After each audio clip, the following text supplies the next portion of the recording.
Distinguished participants, ladies and gentlemen, good morning. สวัสดีครับ First of all, I'd like to thank the Thailand Japanese Association for inviting me to participate in this timely seminar on Thailand Post COVID-19, rain or sunshine. And I'm certain that it is going to be the sunshine one.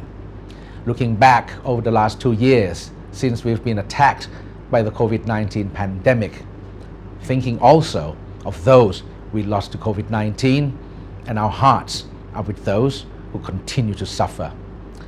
The COVID-19 pandemic has brought devastation to millions around the world, disrupting many parts of the global economy. It is also exacerbating the current planetary emergency of nature loss and climate change. Ladies and gentlemen, no continent is left untouched with either COVID-19 or adverse impacts of climate change, which both cause mass destruction around the world. But no one is immune to the adverse impacts of climate change, and the world cannot be vaccinated against it. As we continue to live through the COVID-19 pandemic, climate change no longer seems like a distant reality. Furthermore, the findings from the Intergovernmental Panel on Climate Change, or IPCC, also indicate a code red for humanity. And I repeat, code red. Thailand is also facing the same fate. While we are contributing less than 1% of the global greenhouse gases emission, we are one of the top 10 countries that are most vulnerable to the impacts of the climate change. The country is already suffering from such impacts, especially the severe drought and the devastating floods this year, which will probably be followed by withering drought again next year. We all stand at a pivotal point in history. This moment may be the penultimate round of fighting against climate change. We must fully aware that we cannot afford to fail, otherwise jeopardy will definitely fall upon all of us, especially our children, our grandchildren, and for generations to come. It is our duty, everyone's duty.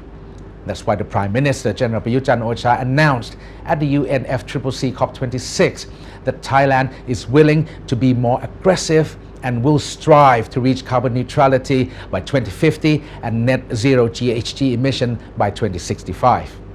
With the adequate and timely technology transfer, as well as the availability of green financing facility and capacity building, Thailand shall be able to increase our nationally determined contributions, or NDCs, to 40%.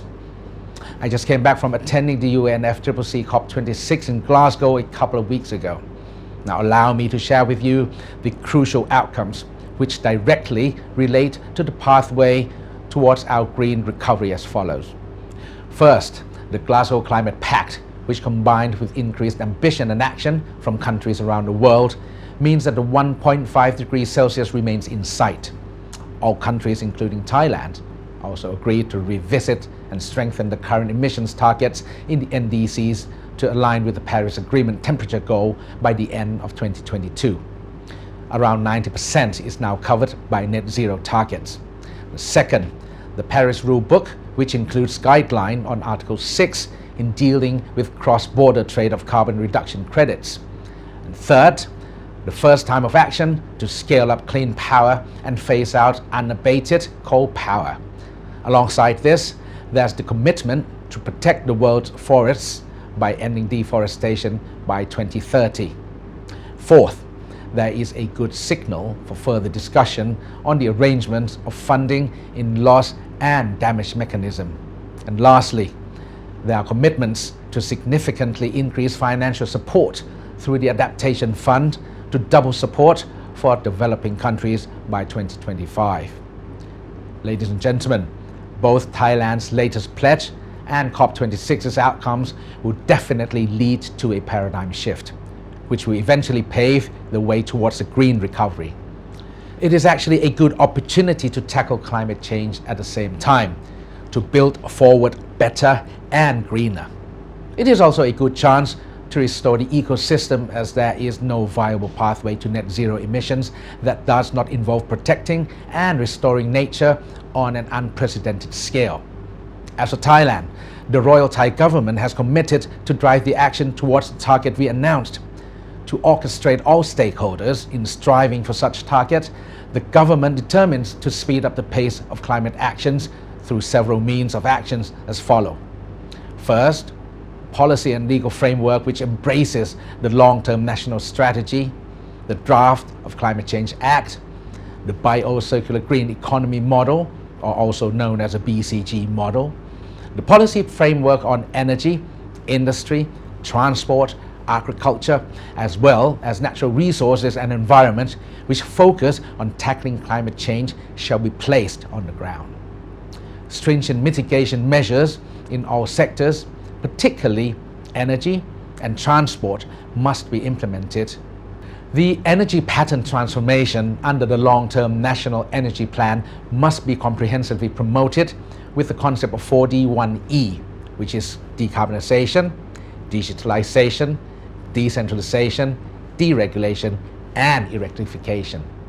Meanwhile, the nature-based solutions, including carbon sink and removal, especially through increasing the forest cover and green area up to 55% of the country, must be seriously undertaken.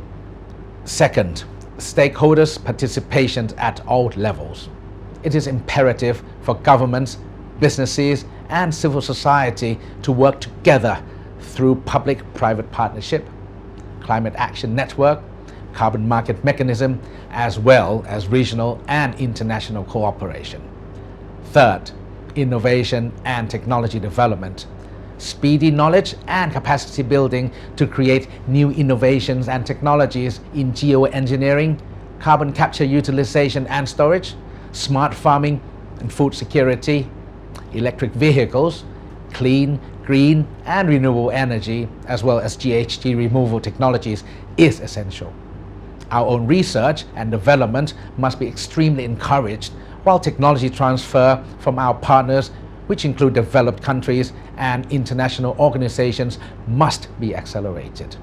And last but not least, climate finance. Thailand has been actively engaged in present international climate finance regimes and will continue to do so with regards to the current and future funds. Domestically, the Bank of Thailand, as a central bank, the Ministry of Finance, as well as other financial institutions, have also been exploring the sustainable financial mechanism whose priority has been placed on combating climate change. Currently, the Bank of Thailand attempts to create a conducive environment for financial institutions to comprehensively internalize climate change risks into their decision-making processes. Ladies and gentlemen, it is clear that governments alone will not be able to do enough. It is critical for businesses to play to your strengths, both in terms of skills and resources. I believe that with the supportive policies I mentioned, businesses can cut emissions fast by turning your ambition in doing a good business to concrete actions. By doing so, the businesses are also giving governments the confidence to step up and set the policies and regulations that will support our efforts to go further and faster. In this regard, I've seen that many businesses, both in Thailand and Japan, have gone beyond just making commitments. They are already taking tangible actions. I am confident that the outcomes of COP26 will pave the way towards the new archetype of the businesses and investments in Thailand. It would be the treasured incentives to businesses to invest in cost-effective emission reductions. During the next decades, we will definitely shift from the era of black gold to green gold. It is going to be the huge opportunity for economic recovery, which will, likewise, accelerate climate actions in the direction of achieving the next zero GHG target.